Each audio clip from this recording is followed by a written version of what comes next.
This is Undaunted.Life, a man's podcast. I'm your host, Kyle Thompson. Let's get into it. And you who were dead in your trespasses and the uncircumcision of your flesh, God made alive together with him, having forgiven all our trespasses, by canceling the record of debt that stood against us with its legal demands. This he set aside, nailing it to the cross. He disarmed the rulers and authorities and put them to open shame by triumphing over them in him. Guys, that is Colossians 2:13-15.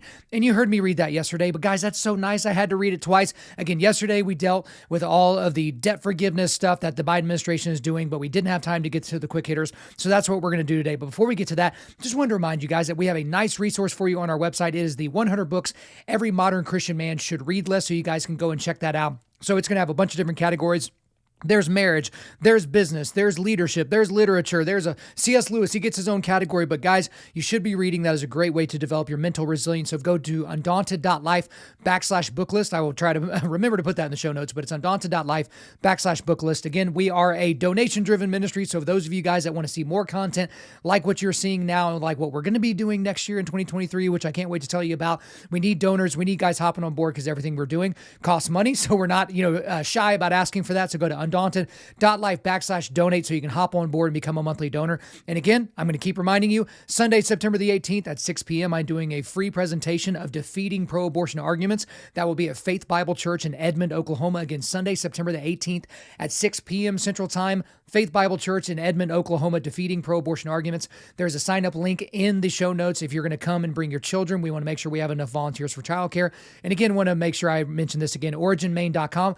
Guys, if you are buying geese, jeans, boots, and then on the Jocko side, you've got the protein and you've got the supplements and you got the energy drinks. You got tons of stuff. And guys, you can get it at a discount. Some of the best stuff, all made in America. It is going to be at originmain.com. Use the promo code Kyle to get 10% off of your order. That will be in the show notes as well. But now on this episode, it's going to be a shorter episode than what you're probably used to, but it's basically all quick hitters. And I'm only going to hit 4 of them because I want to save some for next week. We're going to discuss Mark Zuckerberg of Facebook telling Joe Rogan that the FBI instructed him to throttle the Hunter Biden laptop bombshell prior to the 2020 election. A woke pastor in Australia saying churches should, quote, create space for gender-inclusive bathrooms, unquote. The greatest doctor in the history of medicine, I'm of course talking about Dr. Fauci, announcing he's retiring at the end of the year. Oh my gosh, where are the tissues? And a K-12 school district in my own backyard hiring a pro-CRT, that's critical race theory, DEI firm, that's diversity, equity, and inclusion, to train its teachers. So, tons of stuff to get to. I'm not going to hold it from you any longer, so let's dig into it. The first one here, Mark Zuckerberg of Facebook telling Joe Rogan that the FBI instructed him to throttle the Hunter Biden laptop bombshell prior to the 2020 election. Enormous story, even though it's going to disappear like a fart in the wind by the end of the week. But this is according to the New York Post. This is from last week. Mark Zuckerberg finally admitted on last Thursday, that Facebook dropped the ball when the company banned the sharing of the Post's exclusive report on Hunter Biden's laptop ahead of the 2020 election. The billionaire CEO of Meta said he regretted Facebook's handling of the bombshell story during the appearance on the Joe Rogan Experience, but he still defended the process as pretty reasonable. Zuckerberg opened up with a controversial media suppression after the host pressed him to explain his views on how tech platforms should handle content moderation on sensitive subjects. Okay, so I'm going to save you from having to listen to the entire 3-hour episode. In all honesty, I've not listened to that entire episode as of right now. For the most part, most people are saying that was like basically the best part of all the things that you could hear. Mark Zuckerberg is not the world's most interesting person, so maybe you want to listen to 3 hours of him talking, maybe you don't. But here's the clip that everybody's talking about, and this is where it shows Zuckerberg more so attempting to explain exactly what Facebook did. So let's get into the clip here. How do you guys handle things when they're a big news item that's controversial? Like there was a lot of attention on Twitter during the election because of the Hunter Biden laptop story. The New York Post. Yeah, we have that too. Yeah, so you guys censored that as well? So we took a different path than Twitter. Basically the background here is the FBI, I think, basically came to us, some folks on our team, and was like, hey, just so you know, like you should be on high alert. There was we thought that there was a lot of Russian propaganda in the 2016 election. We have it on notice that basically there's about to be some kind of dump of that's similar to that. So just be vigilant. So our protocol is different from Twitter's. What Twitter did is they said you can't share this at all. We didn't do that. What we do is we have, if something is reported to us as potentially misinformation, important misinformation, we also have this third-party fact-checking program because we don't want to be deciding what's true and false. And for I think it was 5 or 7 days when it was basically being determined whether it was false, the distribution on Facebook was decreased, but people were still allowed to share it. So you could still share it, you could still consume it. So when you say the distribution is decreased, it got shared. How does that work? It basically, the ranking in newsfeed was a little bit less. So fewer people saw it than would have otherwise. So it definitely... By what percentage? I don't know off the top of my head, but it's meaningful. But basically, a lot of people were still able to share it. We got a lot of complaints that was the case. Obviously this is a hyper political issue. So depending on what side of the political spectrum, you either think we didn't censor it enough or censored it way too much. But we weren't sort of as black and white about it as Twitter. We just kind of thought, hey, look, if the FBI, which I still view as a legitimate institution in this country, it's like very professional law enforcement, they come to us and tell us that we need to be on guard about something, then I want to take that seriously. Did they specifically say you need to be on guard about that story? No, I don't remember if it was that specifically, but it basically fit the pattern. So you shouldn't be terribly impressed with his performance there because it really wasn't that great. It really wasn't an awesome performance by him. To be honest, it was just kind of one of those things where it's like you're just shocked that somebody is communicating in the way that he's communicating. It was kind of this mealy-mouthed approach to everything. Some of the times he was acting like it was real specific, his answer. Other times it was not very specific.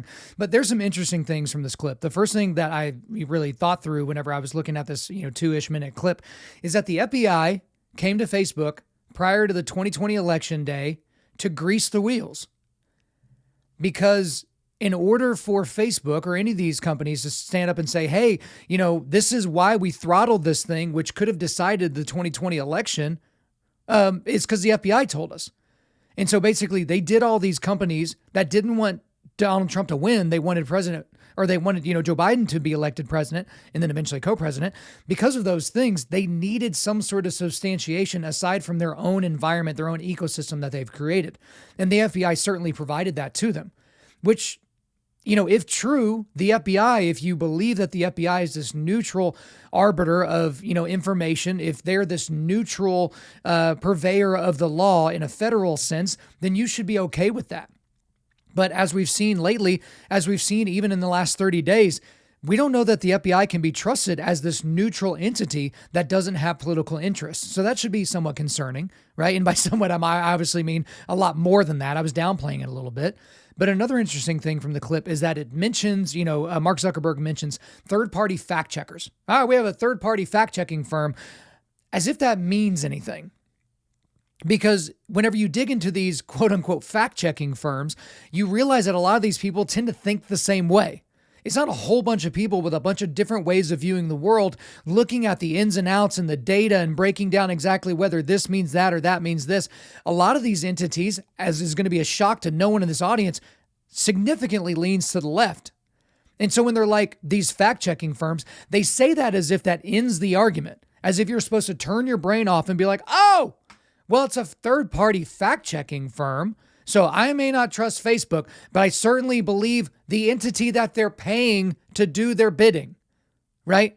And so again, he just kind of throws that in there, and most dumb people are just going to be like, yeah, makes perfect sense.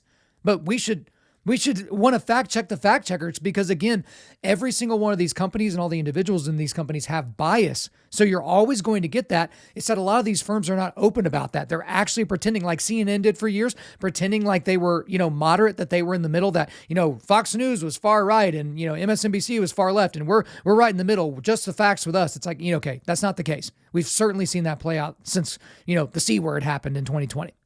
Another interesting thing from this clip is Mark Zuckerberg admitted to throttling this story before his supposed fact-checking firm had determined anything was true or false yet. So he admitted to throttling the story. But you have to ask, why throttle it at that point?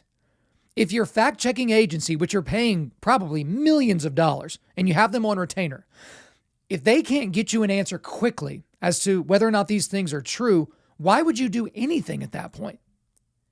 Because if it's false, then you still let people share it, right? If it ends up being false, you let people share it. That's a bad thing. But if it's found out to be true, the allegations are true, the reporting is true, then you kept people from sharing it or seeing it at all. So it's kind of a damned if you do, damned if you don't catch-22 situation. But when you try to play both sides or pretend like you were doing this moderate approach to it, it's not that at all. And I do also like that he kind of slipped in there that the FBI is a very professional law enforcement. Like, obviously, he's a big fan of the FBI. But again, for most Americans, especially Americans that think the way that I do, I'm kind of looking at the FBI askant a little bit. And I know that there are a lot of great patriotic Americans that work for the Federal Bureau of Investigation here in the United States. But as an entity, as a bureaucracy, it seems like they're doing the bidding of a particular political party at this point. I mean, we'll see how it goes into the future, but I'm definitely not seeing anything that would sway my opinion right now. But the key interaction of the clip was at the very, very end of that little 2-minute, 20-second deal or whatever. So Joe says this. He says, did they specifically say you needed to be on guard about that story? So that story is the Hunter Biden laptop story. And this was Zuckerberg's response. No, I don't remember if it was that specifically, but it basically fit the pattern. So it was no, and then immediately a quarter of a second later, it was, I don't remember. So typically when you watch negotiations, when you watch interactions, when you watch, lawyers that are, addressing people on the stand or different things like that, a lot of times people will give their knee-jerk answer immediately. They will immediately realize they shouldn't have done that. And then they'll give you the canned answer that their lawyer said that they needed to say once they got on the stand. Okay. So again, his quote, this is a quote, direct quote. No, I don't remember if it was that specifically, but it basically fit the pattern. So it was no, and then it was, I don't remember. Okay. So hard to know exactly what to get from this little interaction. But the overall thing, and I guess the big takeaway here for me on this particular story, is that the federal government of the United States is not your friend, okay? And neither are the bureaucracies therein. Because there was a time in this country where it seemed like you could blindly say that you trusted these organizations, you trusted these people, that they had your best interests at heart, they had your safety at heart. But I think these last few years have done a lot for conspiracy theorists in a good way, and done a lot for, how we view these federal bureaucracies in a bad way, because we've seen them act out poorly. We've seen them blatantly lie to us. We've seen them lie to us so that they could control us, control narratives, and they had their tendrils spread out into all these other different areas to try to influence you and, corrupt what you were thinking to bend you in a particular direction. And so that certainly is the case with what we're seeing here. So to be honest, I was stunned that Mark Zuckerberg even went on that show, because he had to have known the questioning on that was coming. I really hope, and again, I haven't listened to the whole episode yet, I hope that Joe Rogan really kept hitting him on this, because that's the biggest story of the 2020 election, aside from the fact that Joe Biden supposedly won it. It was that in the weeks leading up to that, there were independents that were still trying to figure out who they were going to vote for. And there were tons of them that admitted if they had known about the Hunter Biden laptop story, they would have either chosen not to vote or vote for Donald Trump. And there were enough people that it could have swayed the elections in key swing states that ended up all going for Joe Biden. So it's not a nothing burger, but we'll see how it goes into the future.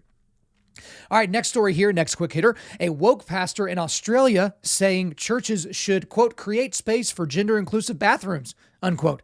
So there was a tweet from Woke Preacher TV. So it's at Woke Preacher TV. I think the name is like Woke Preacher Clips or something like that. And this was on August the 22nd. So here's the caption of that from at Woke Preacher TV. Acts 29 Church in Australia says Christians, quote, must lean into the rights of those who identify as transgender, unquote, including, quote, creating space for gender-inclusive bathrooms, unquote. So when I saw the caption, I was like, okay, so that doesn't sound good. I'm not going to be completely shocked. I don't know about Acts 29 Church in Australia. I don't know who this person is that I'm about to watch. But, nothing would have really surprised me. I wouldn't surprise me if it seemed like it was clipped or taken out of context. And it wouldn't have surprised me if I saw a pastor going, full woke, woke cookies or whatever. So in the clip, it is Australian megachurch senior pastor, and it's a guy named Guy Mason from City on a Hill Church. So From what I could get from the City on a Hill website, it seems like it's a network of churches all in Australia that all have, pastors of the individual churches, but he's kind of the senior pastor guy. So it's kind of the mega church model where you have the main guy and then they spread out all these other different churches around the area, like they're spreading out, Burger Kings or Taco Bells. And, they just kind of pipe in this person's message and kind of do it like that's their style. That's the way that they want to do it. So apparently it's not just happening in America. It's also happening in Australia. But apparently the Guy Mason guy is the senior cool guy and he's doing his best Carl Lentz impression in his headshot on the website. So that's kind of what I got from it. So I didn't know any of that before I watched the clip. I basically read the caption and went right to the clip. So I'm going to play that for you here. So let's go. Christians can and must lean into the rights of those who identify as transgender. The Christian philosopher Edith Stein explains, whoever is near us and needing us must be our neighbor. The love of Christ knows no limits. It never ends. So if that means advocating for better healthcare and social support, if that means creating space for gender-inclusive bathrooms and policies that acknowledge a person's humanity and their inherent value, if that does mean thinking through complex questions around sport or the particular and unique struggles that the trans community face when it comes to healthcare and domestic violence and homelessness. And there was a lot more to it. So guys, I'm posting the link in the show notes so you can check it out because this guy didn't just post this initial clip. There were more clips. Obviously, you can kind of see that his speech was trailing off there. So obviously this wasn't just a short clip. One thing that I will say, just to be fair to this pastor, and I'm not going to be too fair to him because I'm about to destroy him, but to be fair to him, he did have scriptures that he quoted from other parts because people are like, look, he doesn't even quote scripture there. He's quoting a philosopher. Yes, I realized he was quoting a philosopher, but that was just that part of it. So imagine someone clipping something that I said, and it's like, oh, well, he only referred to something Thomas Sowell said. He must be worshiping at the altar of Thomas Sowell. Like, that's not exactly fair. So I want to make sure I give you that context. But I don't typically do this, but I was so flabbergasted whenever I saw this. I immediately posted it on Instagram because I wanted to make sure that people saw it. And then I posted a lengthy, because typically I don't post very much in my caption or whatever, but I posted something lengthy in the caption and it still, it captures my thoughts at this point. So I'm just going to read what I posted whenever I posted the video. So I'm just going to read this directly off my Instagram here.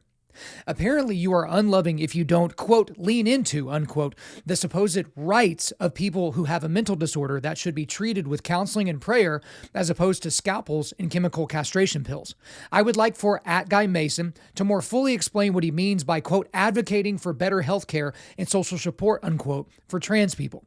Does he mean that the taxpayers of Australia should pay for little girls to get phalloplasties, which is where they cut healthy flesh off of the girl's arm or thigh and then mold it into a penis-like phallus and then sew it onto the little girl's crotch?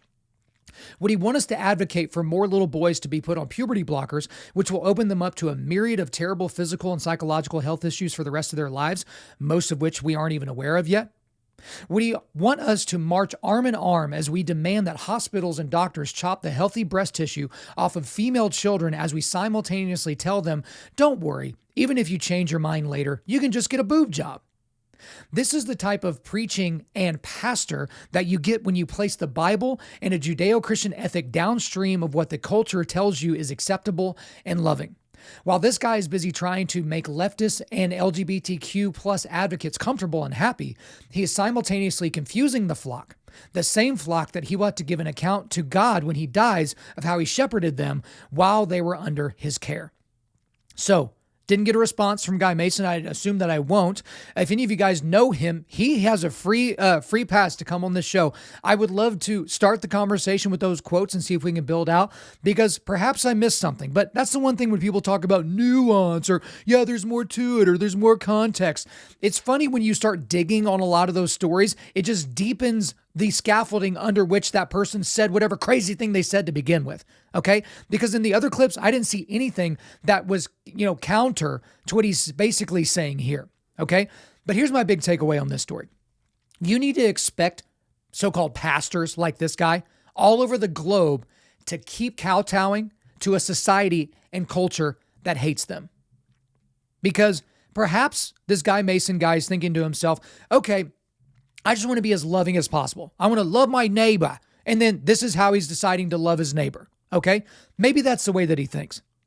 But if I take some hints from his website, And perhaps I'm passing a little bit too much judgment. But if I take some hints from some of the things that they say on their website, from the way that he and some of his staff present themselves, and yes, I do mean physically and stylistically, if I look at the overall content of some of the things that are said from that pulpit, I'm going to assume that this guy doesn't spend nearly as much time in the scripture as he does paying attention to what cultural cues are telling him to think and believe about particular people. Because he has a great opportunity from his pulpit and, all these other minions and pastors underneath him to lean on the scripture and go to the scripture for how we should inform these situations that have to deal with real people.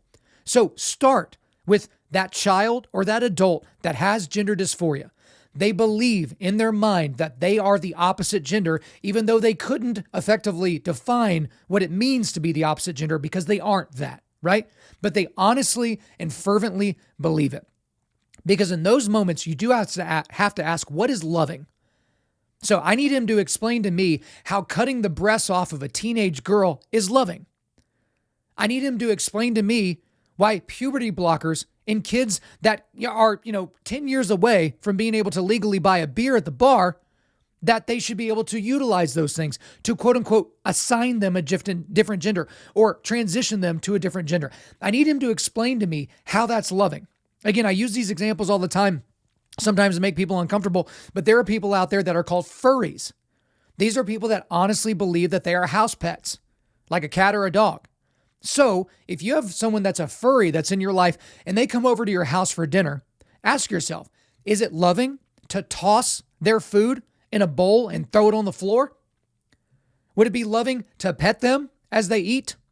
Would it be loving to take them for a walk while they're on all fours after dinner? Would that be a loving thing to do? Or would a loving thing be to do, hey, you were created by God in the image of God as a human being. You're not a dog.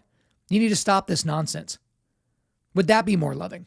Maybe harsh, maybe a little mean, but certainly more loving. There are people that are schizophrenic. Some people are paranoid schizophrenic. Just imagine if you were playing into these people's desires for you to come into their world, which is altered by some chemical imbalance or some injury that they've suffered to the brain. It's not loving to tell someone that thinks the refrigerator is giving them secrets about UFOs that, yeah, that's probably exactly what the refrigerator is doing. That's not a good thing for you to do. It's not loving. So again, open invitation to Guy Mason to come on this show. I would love to spar and talk about this a little bit. Perhaps I'm missing something. Maybe I'm going out over my skis. And if I do, I want to make sure I can dial it back a little bit. But again, guys, the culture hates us. The culture is supposed to hate us. We have a biblical guarantee that the culture will not understand us as Christians and that they will end up hating us and that they will revile us to a point where they may actually begin to persecute us. And we should expect that. So why are you trying to go out of your way to basically tell the culture, no, we're not like those other bad people. We're not conservative Christians. We're cool just like you. Look at our cool clothes. Look at all the, different things we say from stage, how we won't judge people and how it's okay to be this and it's okay to be that, how we never talk about sin. We never talk about judgment. We never talk about hell. Won't you be our friends? And the answer is always no. Because if you want people to become a Christian, you need to expect more of them, not less. You don't need to lower the barriers of entry as much as possible. You need to tell them that the expectations are so high that Jesus did all the hard work, but here are the standards. And we're not going to bend from that because we didn't figure out something new about language 2,000 years later after Jesus walked this earth that somehow changes the things that he taught. We're not going to go down that road. So to any pastors listening to this, I pray to God, literally to God, that you would never look to culture for your cues on what you should say from the pulpit. All right, next quick hitter here. The greatest doctor in the history of medicine, and I am of course talking about Dr. Anthony Fauci. He announced that he is retiring at the end of this year. I know, guys. Like, it took me days before I recovered. Like, I couldn't eat. I couldn't sleep. I was absolutely destroyed by this. And I know you are too. So this is according to the Blaze Media. Dr. Anthony Fauci, the director of the National Institute of Allergy and Infectious Diseases and President Joe Biden's chief medical advisor, is stepping down at the end of the year. While the news is not exactly surprising, Fauci previously indicated that he would stay on through Biden's presidency. Fauci, 81, announced Monday that he is not retiring per se, but leaving government service in pursuit of other career goals. While I am moving on from my current position, I am not retiring, Fauci said in a statement. After more than 50 years of government service, I plan to pursue the next phase of my career while I still have the energy and passion for the field, blah, blah, blah. So later on in the story, it says Fauci's taxpayer-funded government pension will exceed $350,000 in annual payouts. Not once, but you are paying for Dr. Anthony Fauci's golden parachute, the part that we know about, $350,000 a year for his tremendous amount of service to the United States and to its populace. So there's a lot of speculation over the timing of this announcement because it does seem poised that Republicans will take over the House at the end of this year. Perhaps the Senate, as each week goes on, it seems like the Senate is more and more likely going to stay with the Democrats, which is incredibly unfortunate. But it seems like it's a foregone conclusion that the House will go ahead and will be taken over by Republicans, and that they are going to try to do some investigations about the response to COVID, about the vaccines, about Dr. Fauci, about him lying to the public on purpose. Was he lying? Did he mess it up or something like that? So that's the timing that they're thinking. It's like, why would he leave right before the Republicans take over the House? That's interesting timing. But also, congressional investigations apparently are much easier to do with federal employees while they're still employed with the federal government as opposed to private citizens. So even certain federal employees, you have the lawyers that will play pretty please with the other people's lawyers and say, yeah, will you come and, testify and all those different things. So even if you get a subpoena from the House, there's still a negotiation between their lawyers and your lawyers as to whether or not you're going to do that, what concessions have to be made, who can attend, and blah, blah, blah, and all this other stuff. So that's interesting because he wants to do this. He wants to leave the federal government as an employee right before the House can basically subpoena him. So we'll see how that goes. And also, I think the timing is interesting because he's not really relevant anymore. Like, remember, you couldn't look at a magazine cover. You couldn't look at a news station. You couldn't look at a website without seeing his face or reading his name for literally 2 years. And now no one really cares about him anymore. I mean, sure, he's still got his fan club, which, is basically like his wife, his, 3 cousins and like 2 other people that live in Portland. But aside from that, there's not a whole lot we need from him at this point. I know he really struggled to stay relevant. You got to make sure you get the vaccine, you got to get the booster, and you got to get I get it. But, most people at this point, they've probably gotten COVID. They realized it wasn't that big a deal. They got the vax, they got the booster, or they didn't get the vaccine, or they some, other combination, and they just don't care at this point. They've moved on with their life. They've long since moved on with their life. Okay. But the big takeaway on this story is that don't expect any of the congressional investigations that will likely come at some point next year. Don't expect those investigations to turn up with anything because Anthony Fauci is a made man. So I'm obviously talking about that in terms of, organized crime and different things like that, mafia. They're made men. These are people that are essentially untouchable because it looks very much so like Anthony Fauci personally benefited financially from a lot of things that were happening in and around the vaccine. Seems pretty apparent. It also seemed like he was benefiting financially around some of the lies he was telling about gain-of-function research that was happening in China at the Wuhan lab and all these different things. There are a lot of people that we will never know, and this isn't a conspiracy theory rant. There's a lot of people that we don't know that are pulling strings that we don't even know exist that have direct ties to Dr. Anthony Fauci. And there's a lot of money that is traveling through all of those different tunnels, again, most of which that we don't even know exist. So I have no faith, and I mean no faith at all, that anything is going to happen to this man. Now, here's the thing. I'm not rooting for that. I'm rooting for the truth to come out. And if it's true that he did something nefarious and evil and illegal, I would hope that he would be punished for that because justice is a big deal. But I don't think we're ever going to get there. There are going to be people that love Anthony Fauci. They're going to think he's a hero of the Republic. And then there's going to be people that revile him until the day that he dies. So it just kind of is what it is at this point.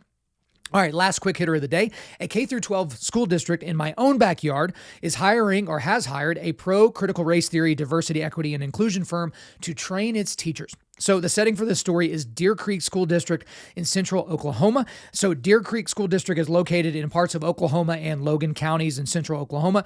Essentially, it's, Oklahoma City. So if I drive basically 10 minutes west from my house, so I'm pointing the direction of the school district, it is 10 minutes west of my house. I'm basically right in that school district. So this is the second time that I've talked about this specific school district on my show. So if they sound familiar, you go back to episode 243 of this website. It's called, of this podcast rather. It's called Normalizing Pedophilia, Your Kid's Classroom and Library. On that one, I'm trying to remember all the details, but basically it was I got the kindergarten list of books that were in the classroom, and there were some very, very troubling books that were in the kindergarten class of a school that is literally 10 minutes away from my house. So I'm going to read this. This is according to Oklahoma Council of Public Affairs. The Deer Creek School District has hired the Oklahoma Center for Community and Justice, the OCCJ, to provide up to 13 workshops whose objectives include a focus on diversity, inclusion, implicit bias, and inclusive leadership. Notably, a blog post on the OCCJ's website touts critical race theory as an important means of learning and education that acknowledges our country's history of colonization and enslavement. The OCCJ blog also appears to tout Marxism. Records show one Deer Creek official involved in the hiring of OCCJ also serves on OCCJ's board. Another Deer Creek official involved in the review process is now running as a Democratic candidate for statewide office. And although Deer Creek signed a contract with OCCJ last December, this would be December of 2021, that indicated the organization would provide 13 workshops. OCCJ has yet to conduct any workshops for the school. So more on that later. Back to the article here. OCCJ was selected by the district's Diversity Inclusion Committee and vetted by me. The Deer Creek administrative team is working with OCCJ leadership and trainers to develop training for teachers specific to the needs of the district, wrote Deer Creek Superintendent Jason Perez. As our district continues to diversify, it is our objective to ensure that our teachers are prepared to meet the varied needs of all students. The contract states that participants in these workshops will be taught to identify specific strategies to develop equitable classrooms and will be encouraged to identify their own conscious and unconscious biases. The contract does not define what those terms mean in practice. The OCCJ blog states that several of the organization's programs address critical theories by seeking to interrupt the automatic consciousness that determines what is right or the truth. For example, both young people and adults who partake in OCCJ programs are encouraged to examine their identities, seeking examples of both privilege and lack of privilege. The members of Deer Creek School's Diversity and Inclusion Committee include 11 teachers. Now, I'm actually going to read these people's names because here in a second, whenever I get to a call to action, if you know these people, you're going to want to know this. So the members of Deer Creek School Diversity and Inclusion Committee include 11 teachers. That's Sydney Barton, Bob Boone, Adriana Chavez, Amber Davis, Brandon Kiefer, Rebecca King, Christy Kringlin, Jenna Nelson, Sydney Rashidzada, Paula Reed, and Holly Sapp. 5 Deer Creek administrators also served on the Diversity and Inclusion Committee. That's Chris Culver, Michelle Edson, Mark Phillips, Christy Von Dorn, and Sherry Variable, and did two members of the Deer Creek School Board at the time. That's Kelly Lay and Andy Nieves. One of the teachers who served on the committee that selected OCCJ, Jenna Nelson, has since filed as a Democratic candidate for State Superintendent of Public Instruction. On February the 12th of 2022, Nelson claimed that CRT is not a part of Oklahoma schools and dismissed concerns that many CRT concepts are now being relabeled as social emotional learning, or SEL. No OCCJ materials associated with Deer Creek teacher workshops are currently available, although the contract calls for OCCJ to provide 13 trainings. None have occurred. Okay, so I know that was somewhat lengthy, but I wanted to make sure that you guys got that information. So again, at this point, we don't know if these trainings have been put into place yet.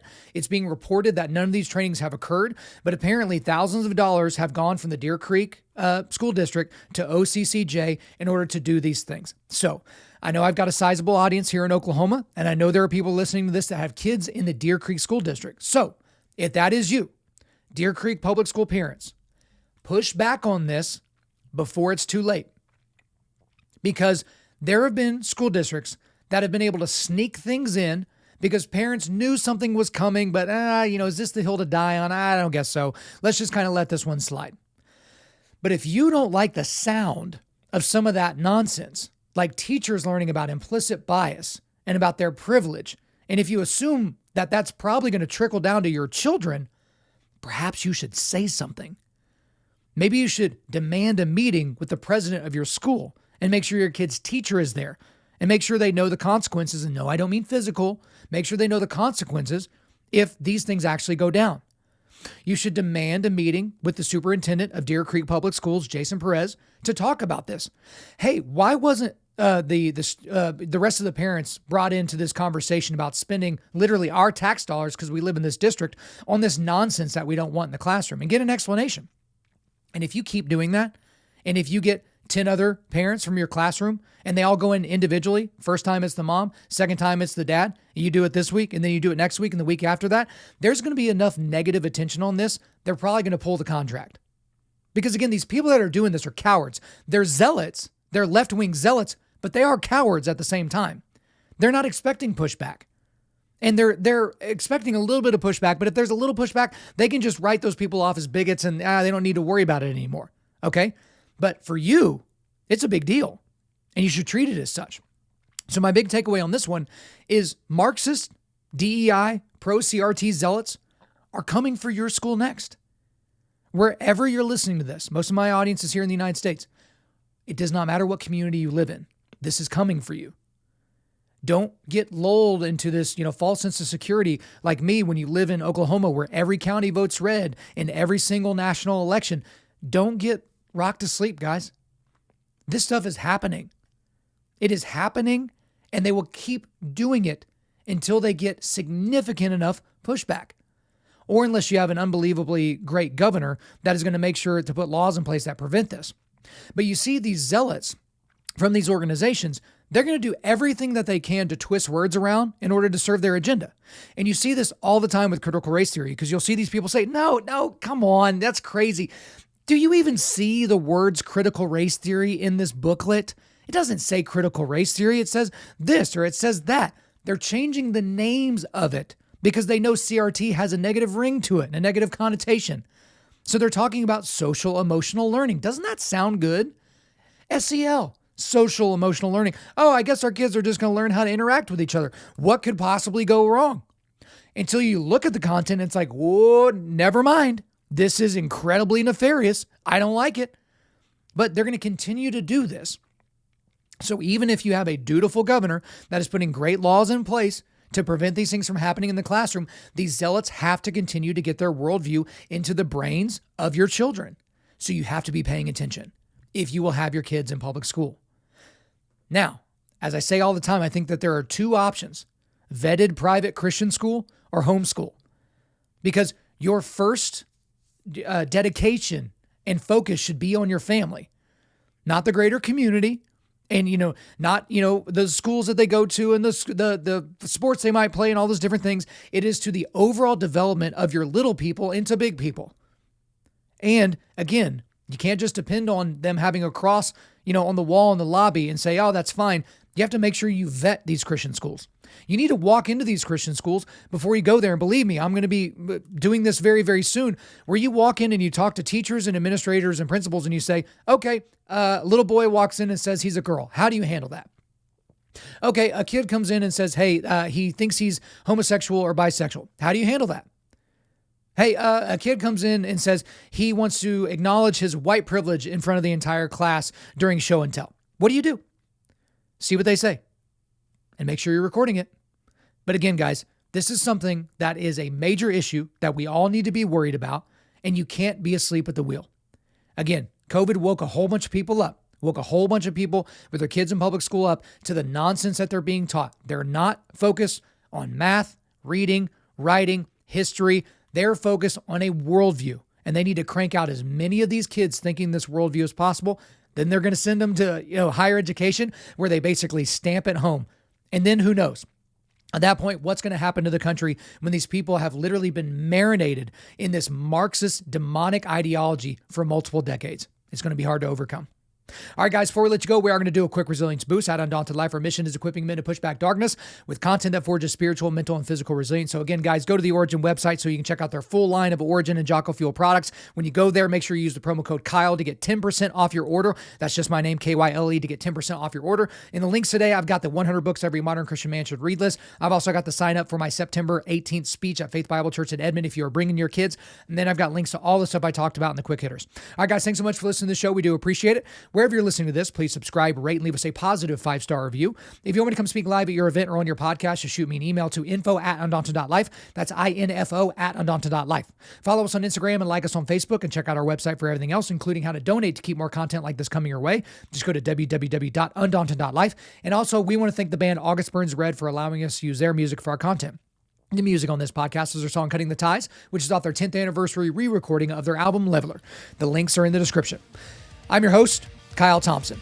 Remember, keep pushing back darkness, keep forging spiritual, mental, and physical resilience, keep seeking the Lion of Judah.